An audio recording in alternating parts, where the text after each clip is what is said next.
मेरे बच्चे, अब आपके दिमाग से बोझ खत्म हो जाएगा, क्योंकि विधाता ने आपकी सुन ली। आप जो चाहे वह बन सकते हो। मेरे बच्चे, कभी आपको लगे कि बहुत काम हो गया, ऐसे में कुछ ना करें, थोड़ी देर खिड़की के बाहर देखते रहें। आपके दिमाग से बोझ खत्म हो जाएगा। आप फिर से रिचार्ज महसूस करेंगे और पूरी एनर्जी से अपने काम में लग जाएंगे। इसी काम में अच्छे परिणाम मिलेंगे और फिर आप अपने काम में पूरी एनर्जी से नए विचारों के साथ शुरुआत करेंगे। जब नई शुरुआत होगी तो आपके मन का बोझ कम होगा। मेरे बच्चे, आप इतने दिनों से मेहनत कर रहे हैं। अच्छा, मेहनत शुरुआत की थी, तब से आपने मुझसे एक ही आशा लगाए बैठे थे कि मैं कब आपकी सुनूंगा। तो मेरे बच्चे, विधाता ने आपकी सुन ली। अब आपने में वह ऊर्जा है जिसकी मदद से आप जो चाहे वह कर सकते हैं और जो चाहे वह बन सकते हैं। मेरे बच्चे, आपकी सकारात्मक ऊर्जा आपके साथ सदैव रहेगी।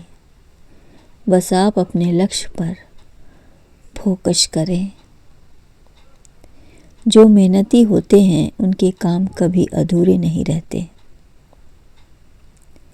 और धीरे धीरे पूरे होते, पूरे चमक के साथ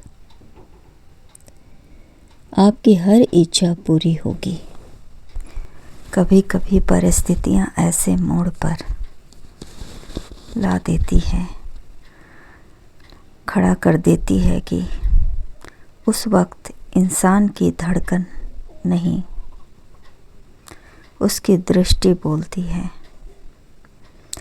सोच बदल जाती है। जैसे हालात वैसे उसके विचार हो जाते हैं। वह विवश हो जाता है।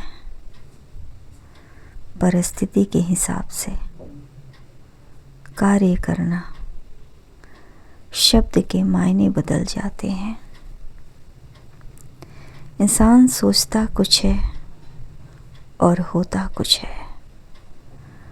अब सब कुछ तुम्हारे हाथ में है। धीरे धीरे समय आने पर सब कुछ पता चल जाएगा। जीवन में आपके कई तरह के मोड़ आते हैं और आप उनसे बहुत से अनुभव प्राप्त करते हैं। किसी पर उंगली उठाना आसान है, उसे आशीर्वाद रूप में ढालना मुश्किल होता है। मेरे बच्चे, यही समय होता है कि आप नए नए अनुभव प्राप्त कर पाएंगे। जीवन में कुछ भी यदि घटता है तो इतना जान लीजिए कि वह बेबुनियाद नहीं है। उसके पीछे कारण अवश्य होता है।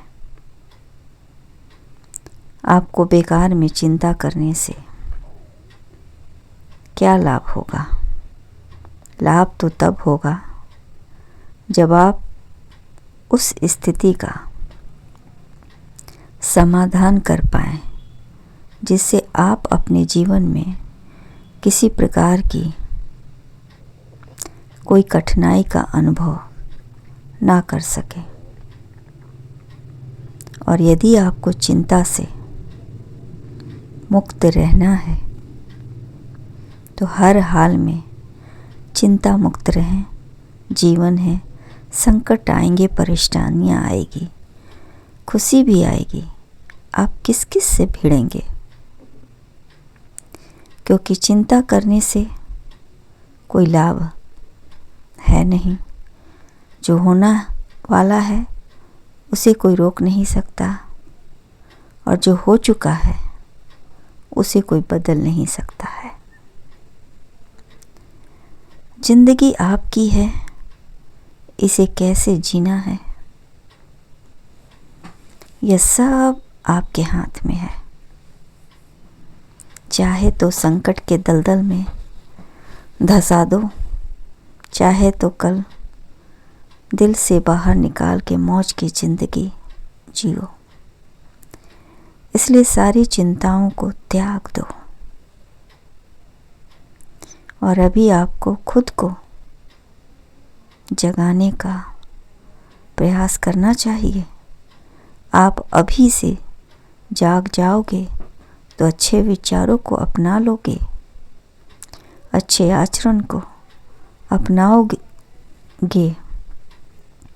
जीवन के वास्तविक खुशियाँ छोटे छोटे पल और अपनों के साथ ही हैं। जो भी पल मिले, जो भी मोड़ आए, खुल कर जिए। यदि कोई आपसे सहायता मांगता है तो उसकी सहायता अवश्य करें। हो सकता है कि आप छोटी सी सहायता कल आपके लिए बड़ा आशीर्वाद बन जाए। मेरे बच्चे, दिल दुखाना आसान है, दिल को संभालना मुश्किल।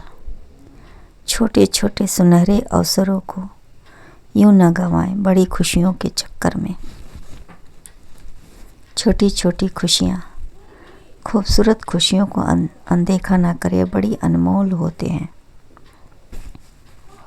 यदि आपने उसी समय खुशियों को नहीं जिया, खुशी आपके हाथ से निकल जाएगी, और तब जब आप पीछे मुड़कर देखेंगे तो बहुत अफसोस होगा कि आप अपने जीवन में बहुत कुछ खो चुके हैं। इसलिए मेरे बच्चे, अब आप समझ ही गए होंगे कि आपका भूत, भविष्य, वर्तमान सब आपके हाथ में है। कहते हैं कि कर्म किए जा, फल की चिंता ना करे इंसान। जैसा कर्म करोगे वैसा फल देगा भगवान। परिस्थिति को खुश होकर जिए, मस्त रहें। आप पर मेरी दृष्टि है। बस आप अपने भविष्य को बेहतर बनाने के लिए आज को बेहतर बना लें। खुश रहें, आपका कल्याण हो।